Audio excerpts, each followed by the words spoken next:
ప్రధానమంత్రి నరేంద్ర మోదీ మధ్యప్రదేశ్లోని స్వామిత్వ పథకం లబ్దిదారులతో వీడియో కాన్ఫరెన్స్ ద్వారా సమావేశమయ్యారు. ఈ సందర్భంగా 1,71,000 మంది లబ్దిదారులకు ఈ ప్రాపర్టీ కార్డులను ఆయన అందజేశారు.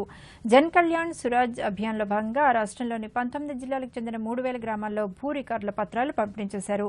అనంతరం లబ్దిదారులతో సంభాషించారు. ప్రస్తుతం ప్రధానమంత్రి లబ్దిదారులను ఉద్దేశించి మాట్లాడుతున్నారు. ఇప్పుడు ప్రత్యక్ష ప్రసారం ద్వారా చూద్దాం. डाउनलोड भी कर सकते हैं। इसके लिए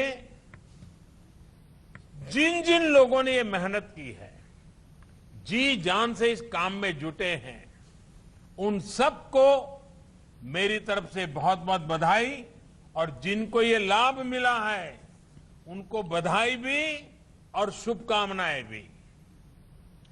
जिस गति से मध्य प्रदेश आगे बढ़ रहा है, मेरा विश्वास है कि जल्द ही राज्य के सभी ग्रामीण परिवारों का अधिकार अभिलेख अवश्य मिल जाएंगे।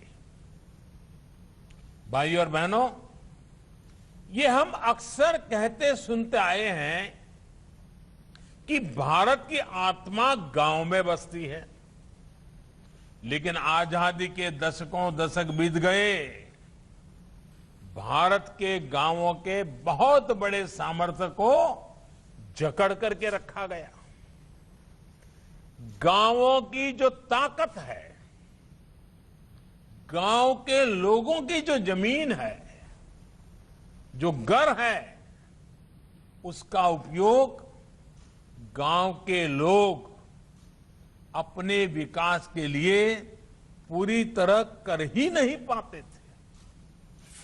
उल्टा गांव की जमीन और गांव के घरों को लेकर विवाद, लड़ाई झगड़े, अवैध कब्जों में गांव को लोगों की ऊर्जा, कोर्ट कचहरी, न जाने कितनी कितनी मुसीबतें झेलनी पड़ती थी। समय और पैसा बर्बाद होता था। और ये चिंता आज की नहीं है। गांधी जी ने भी अपने समय में इसे लेकर चिंता जाहिर की थी। इस स्थिति को बदलना हम सबकी जिम्मेदारी होनी चाहिए। मैं इस दिशा में तब से काम कर रहा हूं जब मैं गुजरात का मुख्यमंत्री था। हमने इस समस्या से निपटने के लिए गुजरात में समरस ग्राम पंचायत अभियान चलाया था। मैंने देखा है कि सही प्रयास किए जाएं तो पूरा गांव मिलकर उसे आगे बढ़ाता है। और अभी शिवराज जी वर्णन कर रहे थे कि आज मुझे इस दायित्व को 20 साल पूरे हो रहे हैं। और जब वो शिवराज जी बोल रहे थे तो मुझे याद आया कि मैं जब पहली बार मुख्यमंत्री बना और मेरा जो पहला बड़ा कार्यक्रम था वो भी गरीब कल्याण मेला था। और अब मुझे खुशी है कि 20वां साल का आखिरी दिन भी मैं आज गरीबों के लिए कार्यक्रम में जुड़ा हुआ हूं। ये शायद ईश्वरीय संकेत है कि मुझे लगातार मेरे देश के गरीबों की सेवा करने का सौभाग्य मिलता रहा है। खैर, मुझे विश्वास है स्वामित्व योजना भी आप सबकी भागीदारी से ग्राम स्वराज का एक उदाहरण बनेगी।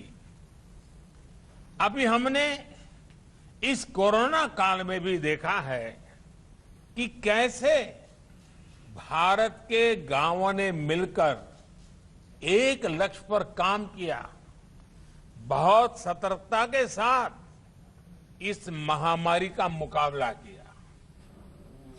गांव वालों ने एक मॉडल खड़ा किया।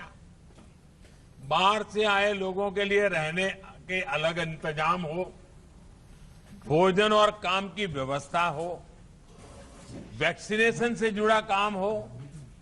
भारत के गांव बहुत आगे रहे हैं।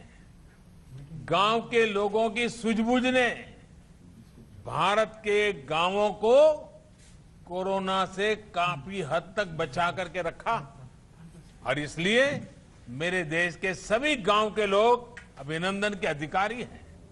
उन्होंने सारे नियमों को अपने तरीके से ढाला, नियमों का पालन किया, जागरूकता रखी और सरकार को भी बढ़ चढ़ करके सहयोग दिया। गांव ने जो इस देश को बचाने में मदद की है उसको कभी मैं भूल नहीं सकता।